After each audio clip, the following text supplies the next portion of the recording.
অনেক অনেক ধন্যবাদ আপনাকে আপনার প্রশ্নের জন্য। আপনি দেখছেন অ্যারেড টাইম এবং অনেক অনেক ধন্যবাদ আপনাকে আপনার কনসার্নের জন্য। আপনারা ওই শোটা দেখার সময় লাইভে অনেকে মন্তব্য জানিয়েছেন যে আমরা ঠাস করে কেঁপে উঠলাম কেন। এখানে আসলে একটা মানে যান্ত্রিক গোলযোগের কারণে একটা জিনিস উপর থেকে পড়ে গেছে, যেটা না ঠাস করে একটা শব্দ হয়েছে, যে শব্দের কারণে আমরা চমকে গিয়েছিলাম। এটার কারণে আমরা দুঃখ প্রকাশ করছি। আসলে আমাদের কাছে অন্য কারো দুঃখ প্রকাশ করা উচিত, সেটা যেহেতু এখনো করেন নাই, তাই আমরাই আসলে দুঃখ প্রকাশ করছি আপনার কাছে, কারণ আপনার কাছে দুঃখ প্রকাশ করা আমাদের দায়িত্বের ভেতরে পড়ে। আপনারা যে কনসার্ন, হ্যাঁ, এটা হচ্ছে কি আপনারা আমাদের আলহামদুলিল্লাহ আমরা সবকিছু ঠিকঠাক আছে, কি হয়েছিল সেটা No জানতে worries. চেয়েছেন। এটা দেখে আবার অনেকে যায় মেইন শোতে খুঁজবে, অনেকে যে জানেই না যে কি হয়েছে। কিছুই হয় না, তেমন কিছু না, উপর থেকে একটা আওয়াজ হয়েছে, সেই আওয়াজটা শোনা গেছে। হঠাৎ আওয়াজটা হয়েছে, একটু বেশি বিকট আমি শব্দ দেখলাম যে ছিল, আমি আমরা খুব একটু দুর্দান্ত ভাবে চমকে গেলাম। মতোই খেয়ে গিয়েছিলাম। এবং মানে আর এরপর কিন্তু আরেকটা ছোট আওয়াজ হয়েছে। হ্যাঁ, ছোট্ট একটা হয়েছে আবার, মানে আফটার শক। যাই হোক, প্রথম প্রশ্ন কি দিয়ে শুরু করবো নবিলা, বলুন। আচ্ছা, দেশে তো ধরেন ইলেকশন, দেশে ইলেকশন, সেইটা নিয়ে প্রশ্ন আছে, এবং মানুষ এখন থেকে আপনার বিশ্বকাপ নিয়েও প্রশ্ন। আমরা কি বলতে পারবো যে এসেছে আবার ইলেকশন? তো বলতে পারবো না, তাই না? মানে এটা বলা উচিত হবে, নতুন কিছু বলে, নতুন কিছু বলতে হবে। এটা যে কি বলবো জানি, মনের জানালা খুলে দেবো, থাক। অথবা আরেকটা আছে শীষ দেবো। আচ্ছা, মানে এটা অন্য অনেক কিছু আছে। হ্যাঁ হ্যাঁ, মানে যত রকম যা কিছু আছে সবাইকে আমরা খুশি রাখতে চাই, ইনক্লুডিং একটা সময় আমরা যে পাখা দিয়ে বাতাস করতে হতো কারেন্ট চলে গেলে, সবাইকে আমরা আনন্দ রাখতে চাই। এখান থেকে শুরু করে ফুটবল আছে, মইবে জীবনের সিঁড়িতে সামনে এগিয়ে যান সবাই, সেগুলোও আছে, অনেক কিছু আছে। অনেক কিছু ওজনও করছেন। হ্যাঁ হ্যাঁ, অনেক কিছু হতে পারে। আচ্ছা, নির্বাচন নিয়ে ভাবনা জানতে চেয়েছেন নাকি? না, এই প্রশ্নটা দিয়ে আজকে শুরু করে একদম আপনার মানে ধরেন গতানুগতিক প্রশ্ন না, একটু ডিফারেন্ট।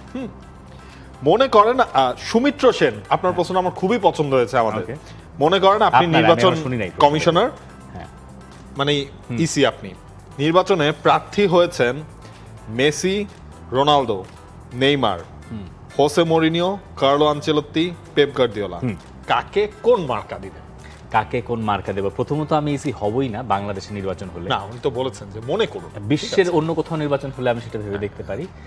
ধরেন অন্য কোথাও এই হচ্ছে এটা, বা সামো বাংলাদেশের কনটেক্সটে বাংলাদেশ নিয়ে ভাই বলেন না, কত কিছুই তো আমরা মনে করি, ধরি। আচ্ছা, কি বলবো যে কাকে কোন মার্কা দেব? কাকে কোন মার্কা দিবেন? মেসিকে ছাগল মার্কা দিতে পারি আমরা, খুব কমন না, তখন আবার হচ্ছে একটু কন্ট্রোভার্সি হয়ে যাবে।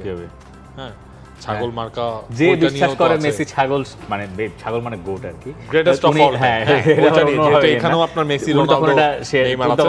এবং আমরা মনে একটা কমন প্রতীক ফুটবলটাকে সরিয়ে রাখি। হ্যাঁ, কমন প্রতীক ফুটবলটা সরিয়ে রাখি। হ্যাঁ, আমি ধরেন হচ্ছে গিয়ে মেসিকে দিব হচ্ছে গিয়ে লাল গোলাপ। লাল গোলাপ হচ্ছে, আচ্ছা ঠিক আছে। লাল গোলাপ কেন?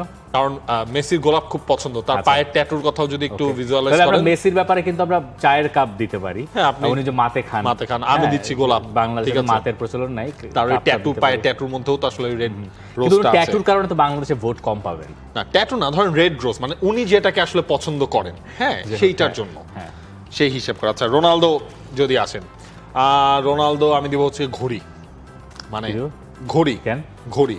মানে উনার সবকিছু হচ্ছে ডিসিপ্লিনড ওয়েতে হয়। আচ্ছা, হ্যাঁ, সবকিছু হচ্ছে টাইম টু টাইম ভ্যারি করে এটা। আপনি রোনালদোটা কি দিবেন? রোনালদোকে একটা মাইক দিতে পারি আমরা, মাইক মার্কা, যেহেতু মানে প্রয়োজন হয় প্রায় সময় ইন্টারভিউতে এটা সেটা বলা, মাইক দিলে সম্প্রচারের জন্য ব্যাপারটা ভালো হবে। আর নেইমারকে আমি দিব আসলে, নেইমারকে আমরা ব্যান্ডেজ মার্কা দেব, আমি কাচি মার্কা দিব। কাচি।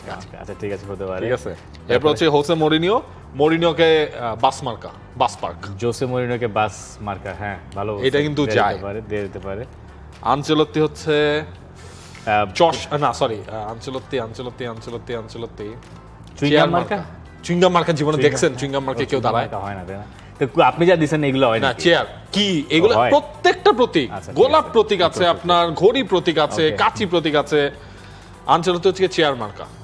আনচেলত্তি চেয়ার মার্কা। চেয়ার কেন? একটু বয়স হয়েছে চেয়ার। আচ্ছা, তাহলে পেপ গার্দিওলা বই, কারণ কোচ হিসেবে ধরেন হচ্ছে পুরো একদম তত্ত্ব, গার্দিওলা তত্ত্ব, পড়াশোনা। হ্যাঁ ঠিক আছে, নিউ জেনারেশন তো গার্দিওলা তত্ত্বতেই বিশ্বাস করে, ওইটা হচ্ছে। ঠিক আছে, আপনারাও জানিয়ে দিতে পারেন আপনারা এই পাঁচজনকে কাকে কোন মার্কা দিচ্ছেন। তবে অবশ্যই ছাগল এবং হচ্ছে কি আপনি ফুটবল, এই দুইটা বাদ দিয়ে, কারণ আমরা এই মার্কা বিতরণ নিয়ে ভাই আর কোনো বিতর্ক চাই না। না সেটাই। আচ্ছা, আপনি নির্বাচনে দাঁড়ালে আপনাকে কোন হ্যাঁ, মার্কা এইটা দেওয়া একটা হবে? প্রশ্নই আছে। এমডি মোহাম্মদ আলী জয় ভাই, আপনার নির্বাচন করলে আপনাদের মার্কা কি হতো? আমি ফুটবল নিয়ে দাঁড়াবো। ফুটবল নিয়ে দাঁড়াইতাম, কিন্তু আমাদের দুজনেই এক আসনে দাঁড়াইতাম, তাহলে আমাদের তো একটা ঝামেলা লেগে যেত। না, দুইজন যদি ধরেন এক আসনে আমরা দাঁড়াতাম, তখন হচ্ছে একজন আর কি ইলেকশনের আগে নিজেকে সরিয়ে নিতাম, সরিয়ে অন্য জনের প্রচারণায় যোগ দিতাম। আমরা। দারুণ একটা ঠিক আছে। উদাহরণ আমরা সৃষ্টি করতাম, যেটা নিয়ে রিল হইতো অনেকগুলা, হ্যাঁ। যে সরে গেলেন অমুক, দেখুন এবার। Anyways, যাই হোক, এবার ফুটবলে আসি, অনেক হয়েছে। প্রথম প্রশ্ন মিস্টার মোল্লা ভ্লগস, মিকেল মেরিনোর ইনজুরি কি আর্সেনালকে বেশি ভোগাবে নাকি স্পেনকে? আর্সেনালকে ভোগানোর কথা বেশি, কারণ সিজনের এই একটা অংশ পর্যন্ত মিকেল মেরিনো সার্ভিস পাওয়া যাবে না, এবং আমি যেটা গেস করছি তিনি সম্ভবত এপ্রিল মে মাসের দিকে ফুল ফিটনেসে ফেরার জন্য ট্রেনিং শুরু করবেন। বিশ্বকাপ হচ্ছে তার টার্গেট। স্পেনে তিনি দরকার, সাইড বেঞ্চ থেকে হোক, পরে নেমে ইম্প্যাক্ট রাখার ব্যাপারে হোক, অথবা 11ও হতে পারে কিছু ম্যাচে। এবার যেহেতু বিশ্বকাপের প্যাটার্ন আলাদা, স্কোয়াডটা বড় লাগবে, আমার কাছে মনে হয় দরকার হইলে আর্সেনাল বেশি বোধ হয় এখন পর্যন্ত মিস করবে, কারণ বিশ্বকাপ বাই ওয়ার্ল্ড কাপ ওনার ফিট হয়ে যাওয়া উচিত। ওয়ার্ল্ড কাপের তো আপনার এখন আসলে সময় বাকি রয়েছে। প্রাথমিকভাবে যেটা ধারণা করা হচ্ছে, হয়তো ওয়ার্ল্ড কাপের মাস দুয়েক আগে মোটামুটি তিনি ওই ফিটনেসের পর্যায়টায় চলে আসবেন। আর আর্সেনালের ক্ষেত্রে যদি বলেন, ধরেন মিকেল মেরিনোকে আর্তেতা বেশিরভাগ তিনি অ্যাজ এ মিডফিল্ডার, কারণ মিডফিল্ডে যদি আপনি দেখেন, আপনি হচ্ছে কি এখন এখানে কোনো চেঞ্জ আপনি করতে চাইবেন না। জুবিমেন্দি, ডেকলান রাইস, তারা যদি হচ্ছে ইনজুরিতে না পড়ে, তাহলে মিকেল মেরিনোর হচ্ছে মানে ইউজেসটা কোথায়? অ্যাজ এ নাম্বার 9 গ্যাব্রিয়েল জেসুসও তো এখন আপনার ফিট হয়ে গেছে, কাই হাভার্টজও আসছে, কাই হাভার্টসও আসছেন, কাই হাভার্টস, জেসুস, ইয়োকেরেশ তো আছেনই। সুতরাং দেখা যেত আপনার আর্সেনাল আমার মনে হয় একটু কম ভুগবে। মানে ইনজুরিতে পড়তে হলে সম্ভবত এইটাই বেস্ট টাইম ছিল ইনজুরিতে পড়ার Right. মিকেল মেরিনোর জন্য। হ্যাঁ। মানে বাকি যারা আছেন তারা ফিরে এসছেন, আর ওখান দিয়ে মিকেল মেরিনো, আর্সেনাল একটু, তবে কিছু কিছু জায়গায় চ্যাম্পিয়ন্স লিগের ম্যাচে, যেমন মিকেল মেরিনো তো আসলে ক্রাঞ্চ ম্যাচে গোল করে দিয়েছেন বহুবার, True. ওই জায়গায় হয়তো আর্সেনালেরই বেশি মিস করার কথা। যাই হোক, পরের প্রশ্ন। আচ্ছা, এই প্রশ্নটা নিয়ে নেই। তানভীর খান তিনি প্রশ্ন করেছেন, start bench loan sell, Viktor Gyokeres, Gabriel Jesus, Kai Havertz, Mikel Merino. এই মুহূর্তে ধরেন মিকেল মেরিনো যেহেতু ইনজুরি, তাকে আমি পাবো না, আমি মিকেল মেরিনোকে সেল করে দিব। না, আমি ধরেন মিকেল মেরিনোকে আমি সেল দিলাম। কাই হাভার্টস লম্বা সময় মানে ইনজুরিতে ছিলেন, ইনজুরি থেকে এখন তিনি আবার ফ্রেশলি স্টার্ট করছেন। গোল দেখছেন কাই হাভার্টসের, মানে কাই হাভার্টস না থাকার সময় এদের কাউকেই, এরা কেউই একজন আরেকজনের সাথে উনাদের যে বিরাট বড় তফাৎ আছে এরকমটা মনে হয় না। আবার কাই হাভার্টস ধরেন যখন ছিল না, তখনও যে কেউ একজন পুরো লাইমলাইটটা বা ওই দায়িত্বটা নিজের করে পারফর্ম করতে পেরেছে সেটাও কিন্তু না। মানে ইয়োকেরেশ মানে খুব যে রেগুলার আপনার গোল পাচ্ছে তাও না কিন্তু না না, গ্যাব্রিয়েল জেসুস লম্বা সময় পর তিনি ফিরলেন, বাট আমি এক্সপেরিয়েন্সের জন্য ধরেন জেসুসকে আমি বেঞ্চে রাখবো, কাই হাভার্টসকে দিয়ে আমি স্টার্ট করাবো, আমি লোনে পাঠাবো ইয়োকেরেশকে। আমার মনে হয় ঠিক আছে। আপনি স্টার্ট করছেন কাকে দিয়ে? আমি স্টার্ট করছি কাই হাভার্টসকে দিয়ে স্টার্ট করাবো, আমি মনে হয় গ্যাব্রিয়েল জেসুসকে স্টার্ট করছি, আর গ্যাব্রিয়েল জেসুস থাকবে আপনার কাই আমার হাভার্টসকে বেঞ্চে। বেঞ্চে রাখছি। যাই হোক, পরের প্রশ্ন যাই। হ্যাঁ। সিটিজেন কেডিবি, রিফাত ভাই, লা লিগা কি কখনো প্রিমিয়ার লিগের মতো জমজমাট টাইটেল রেস উপহার দিতে পারবে? অনেকে বলে লা লিগা এখন পিক টাইমে নেই, কিন্তু পিক টাইমে থাকতেও তো বেশিরভাগ ক্ষেত্রেই টাইটেল রেস শুধুমাত্র মাদ্রিদ বার্সার মধ্যেই হতো। প্রিমিয়ার লিগের দলগুলোর মতো তাদেরকে লিগে অতটা মনোযোগ দিতে হয়নি কখনোই, যেহেতু বেশিরভাগ সময়ই মাত্র দ্বিমুখী টাইটেল রেস হয়। আর মাদ্রিদ বার্সা প্রিমিয়ার লিগে খেললে আদৌ এত সফল হতে পারতো কি? তারা কি এখন এর ভেতরে ভাই অনেকগুলো হাইপোথেটিক্যাল ব্যাপার স্যাপার আছে। তবে আপনি যদি গত কয়েক বছরের ট্রেন্ডটা ফলো করেন, প্রিমিয়ার লিগেও কিন্তু টাইটেল রেস আলটিমেটলি দুটো টিমের ভেতরেই রয়েছে, তাই না? 2017 থেকে যদি দেখেন, ম্যানচেস্টার সিটি এবং তিনটা টিমের টাইটেল রেস, হ্যাঁ অনেক সময় ফেব্রুয়ারি মার্চ পর্যন্ত গড়িয়েছে, পরে গিয়ে একটা বাদ পড়ে গেছে, দুটোর ভেতরে সীমাবদ্ধ হয়েছে, আরও কিছুদিন পরে গিয়ে একটা টিম জিতেছে। আমার মনে হয় ম্যান সিটি আসার পরে, মানে ম্যান সিটি আসার পরে না, পেপ গুয়ার্দিওলা ম্যান সিটিতে আসার পরে এই ট্রেন্ডটা প্রিমিয়ার লিগে সরে গেছে, এবং প্রিমিয়ার লিগের ট্রেন্ডটাও এখন হয়ে গেছে বেসিক্যালি টু হর্স রেস সব সময়তে। আরেকটা তৃতীয় দলটা অনেক বেশ খানিকটা পিছিয়ে থাকে, এবার যেমন অ্যাস্টন ভিলা। সো এই যে আপনি যে থিসিসটা দাঁড় করাইছেন এটার সঙ্গে, তাই আমি একটু এই জায়গায় দ্বিমত পোষণ করছি। লা লিগার প্যাটার্ন আর প্রিমিয়ার লিগের প্যাটার্ন আবার ডিফারেন্ট। মানে প্রিমিয়ার লিগে আপনার যেটা সুবিধা, বা আমাদের ক্ষেত্রে যেটা হয় যে আমরা থার্ড ফোর্থ এগুলো নিয়ে অনেক বেশি আলোচনা করছি, কিন্তু ভিয়ারিয়াল, বিলবাও, আতলেতিকো মাদ্রিদের তিনজনের ভেতরে যেটা ব্যাটল চলে, বা বেতিসো, সোসিয়েদাদ, আমরা এগুলো নিয়ে খুব কম আলোচনা করি। এটা বাংলাদেশের পার্সপেক্টিভে ব্যাপারটা এইভাবেই আসলে প্রস্ফুটিত হয়েছে। মানে ফুটবলটা এখানে ইভলভ করেছে এইভাবে যে আমরা সেখানে অনেক বেশি বা পুরো ওয়ার্ল্ড ওয়াইডই লেটলি 2000-এর পরে প্রিমিয়ার লিগটার প্রেফারেন্স অনেক বেশি হয়েছে। এমনকি লোকে অ্যাস্টন ভিলার খেলা লাইভ দেখেন, কিন্তু কয়জন আসলে ভিয়ারিয়ালের খেলা সপ্তাহান্তে সবসময় দেখেন, তাই না? প্রিমিয়ার লিগে দেখবেন ব্রেন্টফোর্ডে খেলাও লোকজন দেখতেছেন, কিন্তু লা লিগায় তো ওইভাবে এই ব্যাপারটা হয় না। তো আমাদের দৃষ্টিভঙ্গিতে কিছুটা বোধহয় মানে অন্যরকম থাকার কারণে কিন্তু এই ব্যাপারে সন্দেহ নাই যে প্রিমিয়ার লিগে একটা টিমের সাথে আরেকটা টিমের ব্যাটেল হয় সবচেয়ে আকর্ষণীয়, কিন্তু অন্যগুলোতে হয় না, এটার সঙ্গে আমি একমত না। ধরেন হচ্ছে জিনিসটা কি 360 হিসেবে আপনি বিচার করবেন। ইংলিশ প্রিমিয়ার লিগটা হচ্ছে আপনার যে 360 মার্কেটিং, খেলা, star player. That doesn't mean যে লা লিগায় স্টার প্লেয়ার নাই, রিয়াল বার্সা বাদ দিয়ে অন্য দলগুলোতে, সেটাও না। ওই যে কম্পিটিটিং মনোভাবটা, সেই জিনিসটা হচ্ছে প্রিমিয়ার লিগে আসলে বেশি। ওই প্রেজেন্টেশনটা প্রিমিয়ার লিগ এবং টাইমিংটাও খেয়াল করবেন, মানে এই জোনের জন্য, এই রিজিয়নের জন্য কিন্তু প্রিমিয়ার লিগের টাইমিংটা হচ্ছে পারফেক্ট একটা টাইমিং, লা লিগার থেকে বেটার। হ্যাঁ, লা লিগে আমরা আর্লি কিছু কিক অফ আমরা হচ্ছে দেখি, আজকাল দেখছি। হ্যাঁ, পিকে সন্ধ্যা 7টার সময় আমরা লা লিগার কিক অফ দেখছি।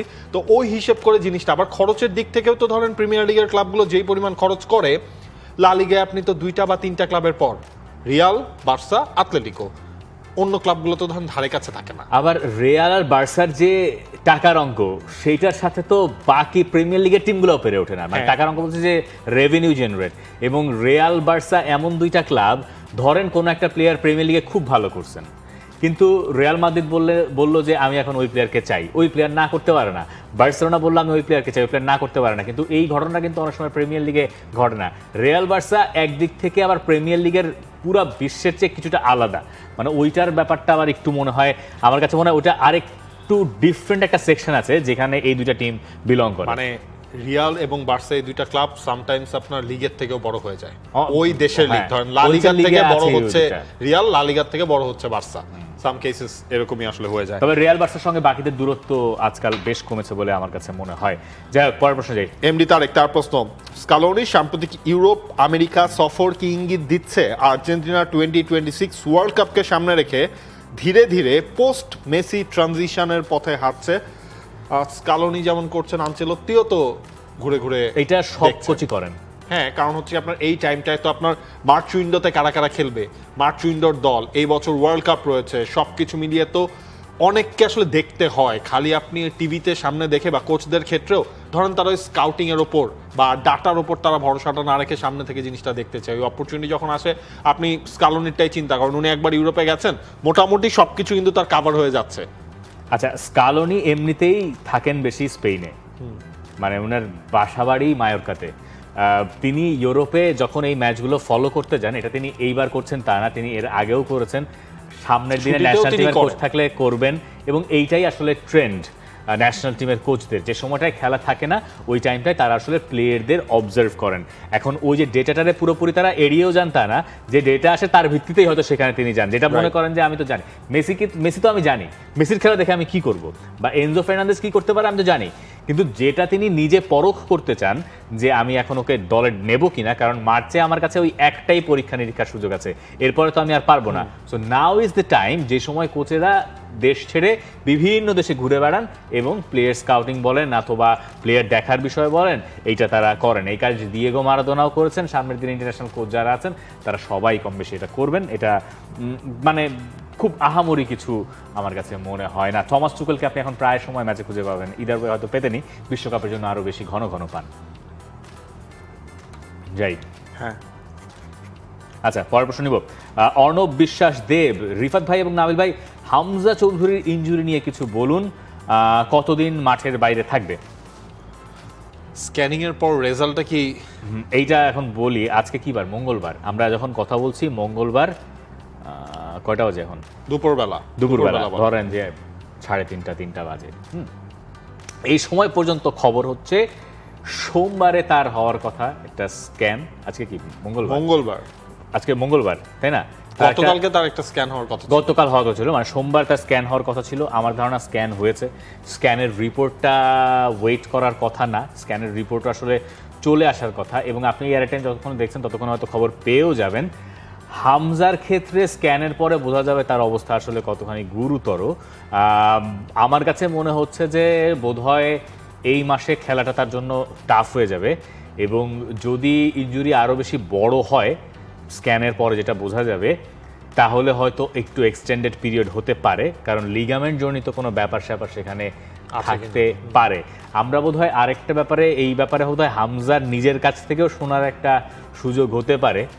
মঙ্গলবারে বার্মিংহামে একটা সংবর্ধনার আয়োজন করা হয়েছে বাংলাদেশি কমিউনিটির ভেতরে, সেইখানে হামজার যাওয়ার কথা রয়েছে। তো হয়তো ইনজুরির উপরে ডিপেন্ড করতে পারে, আমি জানি না। ওইখানে গেলে হয়তো হামজার মুখ থেকেই বাংলাদেশি সমর্থকেরা শুনে নিতে পারবেন যে কি অবস্থা, কিন্তু যতটুকু খবর সেটা হচ্ছে মার্চের ম্যাচের জন্য মুখিয়ে আছেন হামজা, এই ব্যাপারে কোনো সন্দেহ নেই। আচ্ছা, নিয়ন ভাইভ তিনি একটা, মানে এটা ধরেন প্রশ্ন না, তার হয়ে ধরেন বার্তাটা আমাদেরকে পাঠিয়ে দেওয়ার জন্য তিনি অনুরোধ করেছেন এবং তার মেসেজটা পড়ে খুব ইমোশনাল মনে হলো। নিয়ন ভাইভের প্রশ্ন: today is my birthday, February 3rd. Happy birthday. Yet no one has wished me, no one remembered, and I know no one will.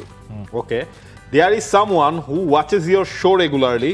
Please remind her that today is February 3rd. I'd love to, মানে we would love to remind everyone যে আজকে আপনার জন্মদিন। Happy birthday, নিয়ন happy ভাই। Birthday.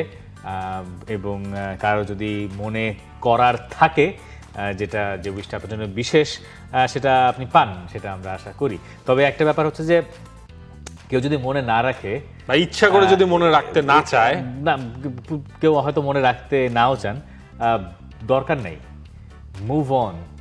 হ্যাঁ, মানে we are here, I am here for you. হ্যাঁ, পৃথিবীতে সবাই সব কিছু মনে রাখবে না, এইটাই খুব ন্যাচারাল। নিজের কাছে নিজে মনে রাখেন, এইটার জন্যে দেখবেন যে কোনো জায়গায় ঠেকবেন না, তখন আর এই মন খারাপটা হবে না। এটা হয়, কদিন পর দেখবেন নিজের বয়স সামনে বাড়বে, নিজের জন্মদিন নিজের কাছে একটা অদ্ভুত জিনিস মনে হবে। যাই হোক, আমি একটু এই ফাঁকে একটা কৃতজ্ঞতা প্রকাশ করতে চাই। হ্যাঁ, কৃতজ্ঞতা প্রকাশ করতে চাই আমাদের এক ভাইয়ের কাছে, যিনি আমাদের ওই শোটার পরে, বেনফিকার ম্যাচের শোটার পরে একজন কমেন্ট করেছিলেন, যিনি লিখেছেন, হ্যাঁ, তুহিন রহমান। তিনি মন্তব্যটা করেছিলেন, যেটা পরে দেখেছি আমি, তাই আজকে নিচ্ছি। রিফাত ভাই, যখন বেনফিকা বনাম রিয়াল মাদ্রিদের খেলা চলছিল লিসবনে, প্রচুর তুফান সাথে বৃষ্টি হচ্ছিল, তখন আমি বেনফিকা স্টেডিয়ামের পাশে ডেলিভারি জব করছিলাম আর ভাবছিলাম আমার মতো এমবাপেরাও একই বৃষ্টিতে ভিজতেছে। ভাবতেও আমার এত ভালো লাগছিল, স্বপ্নের ফুটবলারদের সাথে আমিও ভিজতেছি, একই বৃষ্টি, আমিও ভিজতেছি। কমেন্ট পড়লে খুব ভালো লাগবে। তুহিন রহমান, পর্তুগাল থেকে। তুহিন ভাই, মানে আপনার এই মন্তব্য পড়ে আমার এত ভালো লাগছে। দেখেন, আপনি ওই সময় একই সঙ্গে বৃষ্টিতে ভিজতেছিলেন এবং আমার ধারণা আপনি হয়তো খেলাটা সবসময় পুরোটা সময় লাইভ দেখতে পারছিলেন না, লাইভ হয়তো, কারণ যেহেতু আপনি কাজে ব্যস্ত ছিলেন, এবং পরে গিয়ে আমাদের শো দেখেছেন। আশা করি আপনাকে আমরা এমন কিছু ইনপুট দিতে পেরেছি যেটা আপনার ম্যাচ লাইভ দেখতে না পারার আক্ষেপ কিছুটা কমিয়েছে, এবং ম্যাচ পরে আপনি দেখে নিতে পেরেছেন। দারুণ অভিজ্ঞতা আপনার জন্য। এবং লিসবন আসলে যেভাবে বৃষ্টি হচ্ছিল ম্যাচের আগের দিন থেকেই, তার ভেতরে লিসবনে প্রায় সময় মনে বৃষ্টি হয়, আর তুমি ভাই ভালো বলতে পারবেন, আমি কখনো যাইনি ওইদিকে, জানিও না। তো লিসবনে দেখেন যে বার্সার ম্যাচের সাথে ওইটাও তুমুল বৃষ্টি, মানে নাটক হইলে বৃষ্টি হয় ওই জায়গায়, কেন জানি, আমি জানি না। তো আপনার জন্য শুভকামনা তুহিন ভাই। এরকম অনেকেই আছেন, মালয়েশিয়া থেকেও দুই এক ভাইয়ের পেয়েছি। আচ্ছা, প্রশ্ন হচ্ছে জার্মানি, তার প্রশ্ন। হ্যাঁ, জার্মানির ফাইনাল খেলার সমীকরণ: 1990-এ ফাইনাল খেলেছে জার্মানি, পরপর ঠিক 12 বছর পর, অর্থাৎ 2002 সালে ফাইনাল খেলেছে, আবার ঠিক 12 বছর পর 2014 সালে ফাইনাল খেলেছে, আবার ঠিক 12 বছর পর, অর্থাৎ 2026 বিশ্বকাপ। তার মানে কি বুঝলেন? জার্মানি কি পারবে 2026 বিশ্বকাপের ফাইনাল খেলতে? ইতালির যেন এরকম কি একটা আছে। ইতালি 6 ওয়ার্ল্ড কাপ জিতেছে, তার আগে একটা জিতেছিল 82-তে। কয় বছরে? 6 আর 18, 24 বছর। 24। ইতালি 24 বছর পর বিশ্বকাপ জিতে। 82-র আগেরটা জিতছিল, কিন্তু 6-এর 24 হলে তো পরে ইতালির জন্য 2030 সাল অপেক্ষা করবে। হ্যাঁ, করলো। আগের বিশ্বকাপে খেলতে তো হবে, আগে তো কোয়ালিফাই করতে হবে, তারপর। আর জার্মানিটা তো করকরা। আর্জেন্টিনার এরকম একটা ইকুয়েশন বের করা হয়েছে, যেটা তো আমরা বললামই, ওই যে সেনেগাল। শুনেন, এগুলো কোনো কিছু কাজে লাগে না, এগুলো ধরুন হচ্ছে তত্ত্ব, ওই যে নাম্বারস। যে টিম জিতে যায় না, এরপর ওই তত্ত্বটা প্রতিষ্ঠিত হয়, আর কিছুই না। আর জার্মানি বিশ্বকাপ ফাইনাল খেলতে পারবে কিনা, নাগেলসম্যান কিভাবে এই দলটাকে নিয়ে ওয়ার্ল্ড কাপ ফাইনালে যাবে, এটা চ্যালেঞ্জিং, খুব চ্যালেঞ্জিং মনে হয়। ফাইনালটা খুব চ্যালেঞ্জিং মনে হয়। তবে অসম্ভব নয়, মানে ধরেন আমরা বলতে পারি যে হয়তো সেনেগাল ফাইনাল খেলবে না, আমরা বলতে পারি মানে যে কয়টা টিম ফাইনাল খেলতে পারে তার মধ্যে জার্মানি তো অবশ্যই সবসময় একটা। যদি বিশ্বকাপে গিয়ে তারা খুব ভালো কিছু করে, হ্যাঁ যেমন 2018 বিশ্বকাপে তারা খুব ভালো হয়ে কি বলি 14 বিশ্বকাপে খুব ভালো 14 করেছিল, ওরকম যদি করে তাহলে 14 পরেও তো আসলে 12 হয়ে গেল, হ্যাঁ 14 আর 12 26। দিন কিভাবে যায়। আচ্ছা, পরের প্রশ্ন মোহাম্মদ ইয়াসিন হাওলাদারের প্রশ্ন, ভাই এনজোর ইম্প্যাক্ট বর্তমান চেলসি টিমে কেমন দেখছেন, আপনাদের চোখে একটু বিশ্লেষণ করবেন। আর লাস্ট 3 ম্যাচে যখন আসলে এনজো ফার্নান্দেজ গোল করলেন, স্পেশালি লাস্ট ম্যাচের পর এনজো ফার্নান্দেজকে নিয়ে একটা নতুন করেই আসলে মানে পুরনো ভালোবাসা মানুষের নতুন করে জেগে উঠেছে। মাঝখানে যেটা একটু ম্রিয়মান ছিল সেইটা ইম্প্যাক্ট ভালো লাগতেছে, এবং গোল এনজো মনে হয় একটু আপনার সামনের দিকে ফ্রিলি মুভ করার সুযোগ এনজো পাচ্ছেন। ওইটা হচ্ছে কি খেলার স্টাইলটা চেঞ্জ করেছে চেলসির, এবং রোসেনির আসার পর ওই জিনিসটা ক্লিক করছে পারফেক্টলি। এনজো ফার্নান্দেজ মাল্টিপল পজিশনে খেলতে পারেন, যেটা তার অ্যাডভান্টেজ, মানে মিডফিল্ডের যে কোনো পজিশনে তিনি খেলতে পারেন। তার চেলসির 3 বছরের সময়টা যে কিছু কিছু সময় আড়ালে ছিল, তার পেছনে অন্যতম কারণ বোধহয় তার হার্নিয়া অপারেশনটা, তার পেছনে অন্যতম কারণ বোধহয় বারবার কোচ পরিবর্তন হওয়াটা। এই 3 বছরের মধ্যে তিনি কাকে পান নাই দেখেন, শুরু করছিল ভদ্রলোকের নাম জানি কি, আরে ব্রাইটনের কোচ ছিল যে, যাই হোক, এরপরে মরিৎসিও পোচেতিনো, এরপরে এনজো মারেস্কা, এরপরে রোসনিয়ের এসছেন। তো এত কোচের আন্ডারে একবার এক এক রকমভাবে আপনি এক্সপেক্ট করেন কেমনে? 2025 থেকে এখনো পর্যন্ত চেলসির ডেটা গার্ডেন সবচেয়ে বেশি গোল কার, এনজো ফার্নান্দেজ, সবচেয়ে বেশি অ্যাসিস্ট কার, এনজো ফার্নান্দেজ, সবচেয়ে বেশি চান্স ক্রিয়েট করছে কে, এনজো ফার্নান্দেজ, সবচেয়ে বেশি এক্সজি কার, এনজো ফার্নান্দেজ। তো এইটা তো খুবই স্পষ্ট, কিন্তু তারপরও তার ওই মাঝের সময়টা তাকে সাহায্য করে নাই। কিন্তু চেলসির কিছুদিন আগে আমরা একটা প্রশ্ন পেয়েছিলাম, চেলসি বেঁচে দিবে নাকি এনজো ফার্নান্দেজ, তখন বললাম না যে এটা একটা অনেক বড় ঘটনা হবে যদি চেলসি তাকে ছেড়ে দেয়, কারণ ছেড়ে দেওয়াটা স্বাভাবিক না। চেলসির এই প্রজেক্টের মূল অংশ অনেকটুকু জুড়ে এনজো ফার্নান্দেজ, এই কারণে চেলসির জন্য এই প্লেয়ারটা খুব ইম্পর্ট্যান্ট। চেলসিও তার কাছ থেকে ডেলিভারি পাচ্ছে এবং নিয়মিতই পাচ্ছে। আমার ধারণা যতদিন একজন কোচের আন্ডারে যত ভালো করবেন তত সুবিধাটা বাড়বে। রিয়াল মাদ্রিদের যে গুঞ্জনটা, সেই গুঞ্জনটা আমার কাছে মনে হয় যে একটু টাফ এই মুহূর্তে, খুব সিরিয়াস হবে না মনে হয় রিয়াল মাদ্রিদ। ওই গুঞ্জনে তো ভিতিনিয়ার নামও যুক্ত হয়েছে, তো এই আগামী 4 মাস 5 মাস আরো অনেক নাম যুক্ত হবে। দেখা যাক শেষ পর্যন্ত আসলে কি হয়, মানে একটা মিডফিল্ডার রিয়াল মাদ্রিদ সাইন করাবেই, সেইটা এবার কেন করালো না, অনেকের প্রশ্ন ছিল। উইন্টার নিয়ে এত ইয়ে নেই, মাত্র 1 পয়েন্টই তো পিছিয়ে আছে লা লিগায়, তাই না? উইন্টার নিয়ে এত ইয়ে করে গেছে, ফ্রেশ স্টার্ট করবে মাত্র 1 পয়েন্ট, তো এল ক্লাসিকো জিতলেই next হয়ে season যাবে, 2 fresh পয়েন্ট start. দিয়ে চলে যাব। হ্যাঁ, পরের প্রশ্ন, Jack Sparrow, we really talk about লেমন্স, before him all we did was talk about the keeper, that's all that's need to B shed, isn't that good? মানে আপনার গোলকিপারকে নিয়ে আপনি যখন কথা বলবেন না, এইটাই তো মনে হয় সবচেয়ে বড় সার্থকতা। হ্যাঁ, কারণ আপনার গোলকিপার ভালো করছে তাহলে, অথবা গোলকিপারকে আপনি কোন দুই সময় কথা বলবেন, এক হইতেছে আপনার গোলকিপার ভুল ভাল করতেছে এবং আপনি গোল খাচ্ছেন, আর দ্বিতীয়ত হচ্ছে আপনার ডিফেন্স এত চাপে যে গোলকিপার সেফ টেভ করায় বিরাট বীর হয়ে গেছে, এই কারণে আপনি ম্যাচ জিতেন। দুইটার কোনোটাই করতেছে না, এই জন্য লামাসকে নিয়ে কথা হচ্ছে না। Isn't that good? মানে কথা আসলে বেশি কখন হয় যখন আপনার ওই গোলকিপারে যে অতি মানবীয়, লাইক হয় খুব ভালো না খারাপ, ধরেন করতো এই যে কিছুদিন আগেও যেটা করলো, হ্যাঁ, অথবা হচ্ছে ওনানা যখন ছিল তখন ওনানা যা করতেন ও মাঝামাঝি, তার ওই রুটিন সেভগুলো তিনি করছেন, আবার দিয়ে কোনো ইন্ডিভিজুয়াল বিগ মিস্টেকও তার কাছ থেকে, লেমেন্সের কাছ থেকে তো আসলেই আপনার ইন্ডিভিজুয়াল বিগ মিস্টেক আপনি এখন পর্যন্ত দেখেন নাই। দেখি নাই, তবে দেখবেন, মানে বয়স যেহেতু কম হয়তো দেখবেন। একটা হয়েছে কিন্তু ওয়ান্স ইন আ উইক বা ওয়ান্স হ্যাঁ ইন আ মান্থ হলে এটা মানুষের হয়, এটা হবে, কিন্তু এটা নিয়ে খুব মানে দুশ্চিন্তায় পড়ে যাওয়ার মতো কিছু ঘটবে না বলে আমার বিশ্বাস। বিডি রপ্পি ভাই তো আগেও একদিন প্রশ্ন করছিলেন, তাই না?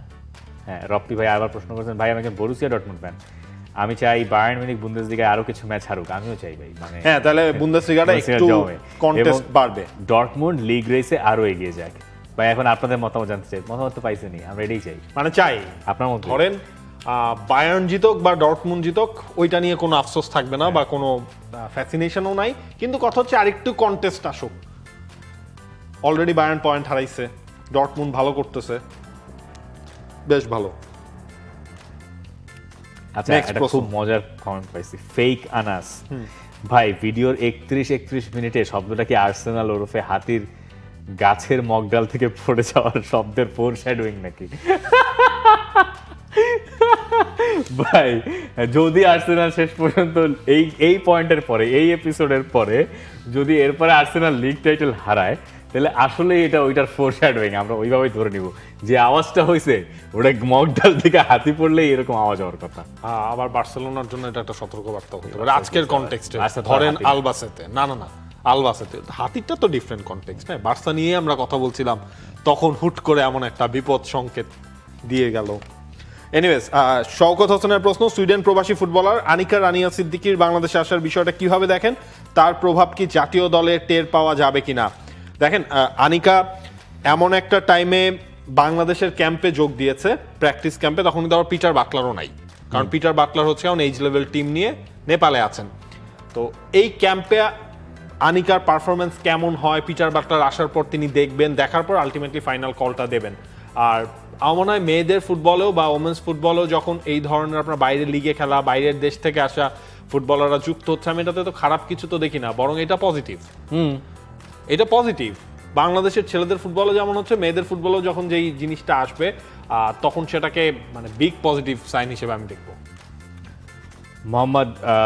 রবিউল ইসলাম হিরনের প্রশ্ন, তার প্রশ্ন হচ্ছে যে এবারের উইন্টার ট্রান্সফারের সেরা ডিল কোনটা ছিল আপনার? ইমরান আহমেদেরও আসলে সেম প্রশ্ন ছিল, সেমানিও আমার কাছে মনে হয় সেমেনিও তো রেডিমেড দেখা যাচ্ছে যে বোর্নমাউথের পারফরমেন্স একদম হুবহু ম্যাচ সিটিতে নামার আসার পর থেকেই 11-এও চান্স পাচ্ছেন, গোলও করতেছেন, ডেলিভারও করতেছেন।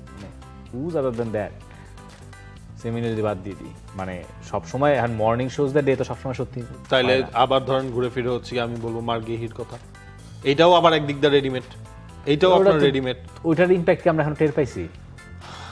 তার ফার্স্ট ম্যাচে হ্যাঁ, মানে অ্যাজ এ প্লেয়ার তার পারফরম্যান্স খুবই ভালো উলভস ছিল। তো উলভস ঠিক আছে, খেলছে তো উলভসের সাথে। এছাড়া আপনি হচ্ছে কার কথা বলবেন? না, আপনি ধরেন যে পটেনশিয়াল ভবিষ্যতে- হয়তো আছে, জাকা একটা হইতে পারে লিভারপুলের জন্য। আমার তো মনে হয় যে জাকা ওয়াজ এ গ্রেট সাইনিং। আর সেমিনিওরটা আমি জানি না, এই কারণে হচ্ছে সেমিনিও আসলে কয়দিন ম্যান সিটিতে নিয়মিত খেলবেন এইটা আমি জানি না। পেপ গার্দিওলা দেখবেন যে আবার কোন দিন মন চাবে আর খেলাই লই না 1-2 মাস, তখন কি হবে? আবার তার যে পারফরমেন্স পেপ গার্দিওলা ধরেন, যেহেতু এখনো লিগের টাইটেল রেসে আছে, হল্যান্ডের রেগুলার গোল স্কোরিং জিনিসটা হচ্ছে আবার কমে স্টার্ট গেছে। না হওয়ার আগ পর্যন্ত সেমানিও কিন্তু টানছে তিনি আসার পর। এরকম একটা গোল স্কোরারকে বসাইতে গেলেও তার খুব বাজে অফ ফর্মেই দরকার। তবে পেপ গার্দিওলা তিনি যেটা নেবেন সেটা তার ডিসিশনেই। তো ওই সেরা সাইনিং ইনস্ট্যান্টলি বললে এইটা হইতেই পারে সেমানিও। আর কি, আর তো ওইভাবে আসলে লুকমানটা আবার আতলেটিকোতে যে কিভাবে মানিয়ে নেয়, এইটার জন্য আসলে ওই নামটা নিয়ে একটু কনফিউজড। এই কনফিউশনটা আমি একটু রাখি, কনফিউশনটা রেখেই পরের প্রশ্নটা নিতে চাই। মোহাম্মদ ফয়সাল হোসেনের প্রশ্ন একটু এলাবোরেট কোয়েশ্চেন। আলভারেজের আতলেতিকো মাদ্রিদের মেইন ম্যান, আলভারেজ আতলেতিকো মাদ্রিদের মেইন ম্যান হতে চায়, কিন্তু আলভারেজের প্রচণ্ড অধারাবাহিক পারফরমেন্স, এখন অনেকেই বলতে পারেন আতলেতিকো ডিফেন্সিভ ফুটবল খেলে, কিন্তু আলভারেজের বয়সে এই আতলেতিকোয় গ্রিজমান যে পারফরমেন্স দিত তা আলভারেজ দিতে পারতেছে না। আমি আপনার সাথে একমত। কিন্তু গ্রিজমানের যেটা সুবিধা ছিল, গ্রিজমান এই জায়গায় এত প্রিসাইজ ছিলেন যে একটা প্লেয়ার মোটামুটি 90 মিনিটসের সিংহভাগেরও বেশিরভাগ সময় ডিফেন্ড করে যেই মুহূর্তে বল পাইতেন সেই মুহূর্তে তিনি হি মেড শিওর যে সামথিংস হ্যাপনিং সামনের দিকটাতে, he is creating something or maybe he scoring a goal or something. তো এই কাজগুলো তিনি সব সময় করতেন। এই অনুযায়ী আলভারেজের ইম্প্যাক্টটা হয়তো এরকমভাবে না ডিফেন্সিভ সেটআপের কথায় যখন আপনি আসবেন। কিন্তু সবাই যে গ্রিজমান হবেন ঘটনা তো তা না, তাই না? মানে সবাই যে গ্রিজমানের মতো সারাদিন ডিপেন্ড করে, আপনি যদি সবাইকে বলেন যে তুমি, এটা গ্রিজমানের বৈশিষ্ট্য এবং এই গ্রিজমান খুব বেশি আপনি পাবেন না আর হবেও না। আলভারেজকে তাই ওই পাল্লায় আমি মাপতে চাইও না। সো এই কনটেক্সটটা আমি আপনার বুঝতে পেরেছি, দ্বিমত করছি না, কিন্তু ঠিক আমার কাছে মনে হয় দুই পাল্লা দুই রকম। এটা কইলে তো আবার দাড়ি পাল্লার কথা ভাববেন, ঠিক আছে? যাই হোক, দাড়িপাল্লার দুইটা দুই রকম হয়েছে, হ্যাঁ ঠিক মতো এখানে মিজান হয় নাই আমার ধারণা। বলেন তো মিজান মানে কি? মানে সমান। মিজান মানে দাড়িপাল্লাই। আর ধরেন প্লেয়ারদের প্রোফাইলও তো আসলে ডিফারেন্ট থাকে। ভাই, আপনার তার আরবি ছিল না special- 100 মার্কের? আরবি ছিল ভাই, খুব ভালো করেন নাই মনে হয়। ওইটার কাহিনী আপনার পরে বলতে, সামনে আমি বলবো না, আরবির কাহিনী বলতে। কেন আরবিতে আমিও ফেল করছি, সমস্যা নাই। করতেই আমি মানে এত খারাপ ছিলাম, হ্যাঁ। ওইটার কাহিনী আমি পরে বলছি। পারি। এই যে ট্রান্সলেশন লিখতাম হাজা, সবকিছু সাথে একটা হাজা লাগাই দিতাম। হাজা কালমুন, কলমের ইয়া কি ছিল? কালমুনই তো। জানি না। সিংহ ছিল আসাদুন। আমার এটা কিছু মনে নেই। সিংহ ছিল শব্দার্থ আসাদুন। লিখতে হইতো, হ্যাঁ, আরবি শব্দার্থ, বাক্য রচনা, বাক্য রচনা, আরবিতে প্রশ্নের উত্তর দেয়া, সবকিছুই তো থাকতো। প্রশ্ন উত্তর। হ্যাঁ, আরবিতে প্রশ্ন উত্তর দেয়া লাগতো আরবিতে। তাই? হ্যাঁ, কি মানে বর্ণনার ব্যাখ্যামূলক? ছোট শর্ট কোশ্চেন তাই উত্তর দেয়া লাগতো? উত্তর দেয়া লাগতো। আচ্ছা, এরপরের প্রশ্নটা যেটা, সেটা মোহাম্মদ আবু সুফিয়ান সাদিন, আমি বলবো ইউসিএল একটা লিগ থেকে 5 দল যাওয়ার ইকুয়েশনটা যদি বলতেন। এইটার ইকুয়েশন আসলে কিছুই না, ওই র্যাঙ্কিং যেটা হয়, দেশগুলোর কোএফিসিয়েন্ট র্যাঙ্কিং যখন হয়, তখন ওই লিগের স্ট্যান্ডার্ড, এর আগের চ্যাম্পিয়ন্স লিগগুলোর পয়েন্ট সবকিছু মিলিয়েই ইংল্যান্ড থাকে সবার উপরে। সে কারণেই ধরেন ইংল্যান্ডের 5টা দলকে আপনি দেখেছেন, এবং 24টা দলের মধ্যেও সেই 5টা দল আছে। 1 থেকে 8এই তো আপনার 4টা দল আছে, শুধু নিউক্যাসল বাদ দিয়ে তো বাকি সবাই ডিরেক্টলি কোয়ালিফাই করেছে। That's it. এটার ইকুয়েশনটা হচ্ছে কি সবকিছু মিলিয়ে ওই গত 360 ছয়টা টিম খেলছে, কারণ যে একটা ইয়া জিতছে, কি বলে, আর ইউরোপা, আর টটেনহ্যাম ইউরোপা লিগ জিতে হচ্ছে চ্যাম্পিয়ন্স লিগে গেছে টপ 5। এই পরের বারও প্রিমিয়ার লিগ থেকে আমার ধারণা আমরা 5টা টিম মিনিমাম দেখতে পাবো। এইবার তো স্পেন থেকেও 5টা খেললো না? হ্যাঁ, তাই তো। আগেরবার বিলবাও, দুই বার্সা, রিয়াল, বার্সা, আতলেটিকো। হ্যাঁ, 5টা। স্পেনেও এবার বেটার পজিশনে ছিল। এই কোএফিশিয়েন্ট র্যাঙ্কিংটা অনেক ইয়ার উপর ডিপেন্ড করবে অনেকটুকু, চ্যাম্পিয়ন্স লিগে বাকি স্টেজে টিমগুলো কেমন করতেছে। একটা টিম ভালো করলে, ধরেন কথার কথা ম্যান সিটি ভালো করলো, ইংল্যান্ডের লাভ, ইংল্যান্ড এফএ। যে কারণে বাংলাদেশের কিছু হয় না আর কি। প্রশ্ন আছে আপনার? No sir. লাস্ট প্রশ্ন একটা, মোহাম্মদ সাজিদুর রহমান আদিব, তার প্রশ্ন, ছোটবেলার নস্টালজিক খাবার, স্টার্ট বেঞ্চ সেলন, হ্যাঁ, বরফওয়ালা আইসক্রিম, মানে বুঝছেন লাঠি আইসক্রিম যেটা বলা হয়তো, মনে হয় ওইটাই মিন করছেন, বরফওয়ালা আইসক্রিম ওইটাই, লাঠি আইসক্রিম। বুটের ডাল, বাতাসা, হাওয়া মিঠাই। বরফওয়ালা আইসক্রিম হচ্ছে কি আমার স্টার্ট। আমার স্টার্ট হচ্ছে, কয়েকটা ভ্যারিয়েন্ট আমার পাওয়া স্টার্ট যায়। হচ্ছে হাওয়াই মিঠাই। নাথিং বিটস হাওয়াই মিঠাই। বরফওয়ালা আইসক্রিম আমার হচ্ছে আপনার ওই যে কমলাটার থেকে, মানে লিচুর একটা যেটা পাওয়া যেত, ওইটা আমার কাছে বেশি মজা লাগতো। পাইপ ঠিক আইসক্রিমটা আছে? ভালো ছিল। এইটাই তো লাঠি আইসক্রিম, পাইপ আইসক্রিম, ওই যে আপনি আরে না। প্লাস্টিকের ওইটার কথা বলছেন না। বরফ আইসক্রিম হচ্ছে, আমার ধারণা, আমি যতটুকু বুঝতেছি, আমি বলি বরফটা আগে দেয়, এরপরে ওই যে একটা জিনিস সিরাপের মতো গোলা টাইপ, আপনি ওটা নাকি? গোলার কথা বলতেছেন, ওটা তো গোলা। ওইটা না? আমি জানি না আসলে উনি আচ্ছা, কোনটা বরফ মিন আইসক্রিম, করেছেন। আপনি কোনটা বুঝছেন? আমি বলতেছি কি লাঠি আইসক্রিম যেটা বলতেন, হ্যাঁ, লম্বা স্টিকের মতো, হয় ম্যাঙ্গো না হলে হচ্ছে হ্যাঁ। লিচুর থাকতো, হ্যাঁ। হয় সাদা না হলে কমলা। আমি ওইটার কথা আমি মিন করেছি, ওইটা আমার খুবই পছন্দ ছিল। আচ্ছা, ওইটা আমি না ওই আইসক্রিম, মানে ওই যে ইয়া যেটা, ওইটা বেশিরভাগ মানে খাইতাম না। খাইতেন না? খাইতাম না হচ্ছে ওই যে পানি, কি পানি দিয়ে বানাইছে এটা জানি না, এই জন্য। ঠিক আছে, দেখতে খুব ভালো লাগতো, সবুজ হলুদ, তাই না? এটাই তো। তবে আর- পাইপ আইসক্রিম খাওয়ার মানে পাইপ লোকটা আইসক্রিম সামলাইতে কোনটা? পারছে না। পাইপ হচ্ছে